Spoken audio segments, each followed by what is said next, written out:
Jersey. Houston's body was returned to the Whitney Funeral Home in Newark following today's emotional service. The tribute included moving performances from some music greats. Eyewitness News reporter Jamie Roth is outside the funeral home with a look at some of the most memorable moments. Jamie? It was really an extraordinary funeral service, Sandra, and as you can see, people behind me paying their respects to Whitney Houston. Her funeral began earlier today with police escorting the casket into her childhood church as a choir softly sang her name, and the pews filled with her family, her friends, and some of the biggest names in the entertainment industry. Whitney, today is your day. We celebrate. For a powerful voice, a powerful memorial filled with luminaries from the worlds of television and film, gospel and pop music. You wait for a voice like that for a lifetime. You wait for a face like that, a smile like that, a presence like that for a lifetime. And when one person embodies it all, well, it takes your breath away.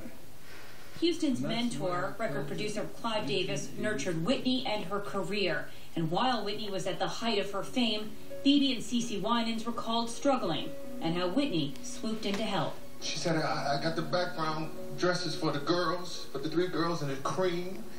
And I got the band, and I got the cream for the shirts, and BB, I got you a suit, I got the cream suit made. And so we sat down, we said, Whitney, you can't do that. Nobody told you to do that, girls. This is not a material relationship. She said, okay, what, look, she said, you my brother and sister, right? We said, yeah, we are brothers, and I'm your sister, right?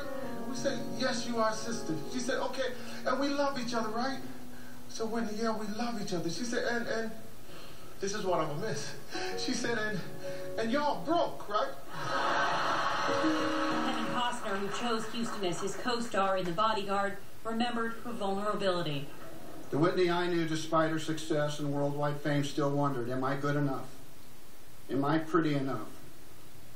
Will they like me? Whitney, if you could hear me now, I would tell you, you weren't just good enough. You were great. For a woman known principally for her music, a woman who had her first #1 hit at age 22, sold more than 50 million records in the U.S. alone, and won 6 Grammys, this was a ceremony filled with song. And you showed us how to get along, yeah. And no more Whitney, no more do you have to cry. You will always be our ribbon in the sky. At the close of today's 3.5-hour-long service, the first notes of I Will Always Love You drifted through the church where Whitney Houston's voice first won admirers.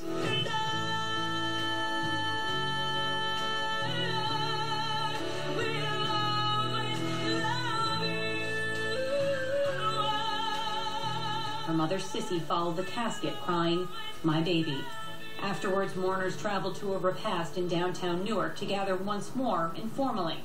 Onlookers held onto barriers across the street as Oprah and Gayle King, Kevin Costner, Angela Bassett, Jesse Jackson, and others made their way inside to pay their respects to the grieving Houston family.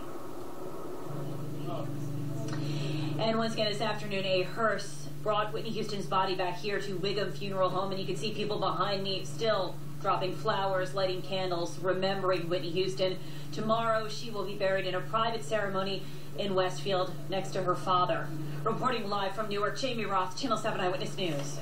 Jamie, thank you very much. As you know, watching this service on TV was moving, but the experience was even more powerful for the 1,500 invited guests inside the church. All the emotions you can have at the same time, a celebration to let her be with the Lord. I think the memories of her were wonderful, and the singing was just out of this world. I know Whitney's smiling in heaven. Mourners left the sanctuary with this program filled with photos of Houston from childhood to her days as a superstar. Fans who were kept out of the private funeral also gathered near the church to celebrate Houston's life. Many of them watched as the guests arrived. Eyewitness News reporter Tony Yates talked with some of those fans. I feel like she's still with us. Her presence, it was so strong, you know. She touched so many lives. Pockets of fans gathered as close as they could get to New Hope Baptist Church, and it is no wonder why. We have a lot of love for Whitney. You know, I wish I could have brought her a message of hope. She's in a better place. We love her, and God knows best. Fans came carrying pictures of the lovely icon. They walked the perimeter in a futile attempt for a peek of the procession and the hearse carrying their idol. But police made sure that privacy for family and friends was very much protected, so for fans, blocks away, had to do.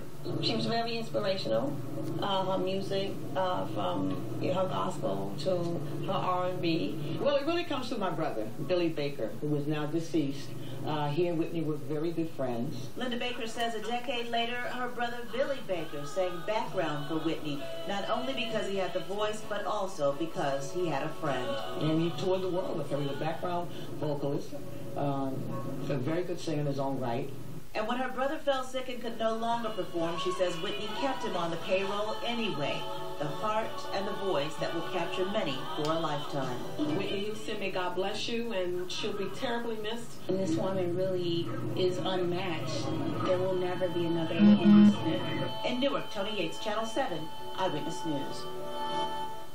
Whitney Houston's ex-husband Bobby Brown showed up for a performance tonight, hours after he created a stir by suddenly leaving the funeral. I want to give blessings to my ex-wife, Whitney Houston. Brown sang along with his old group, New Edition, tonight at the Mohegan Sun in Connecticut. In a statement before that performance, Brown said he left Houston's funeral after about 20 minutes because security asked him to change his seat 3 times, and he was prevented from seeing his daughter, Bobby Christina. Brown also said he would continue to pay his respects in the best way he knows how. Houston and Brown were married for 15 years. We invite you to stay with Eyewitness News for continuing coverage of the celebration of Whitney Houston's life. Coming up in the bottom of this hour, we'll be joined by an editor from In Touch magazine.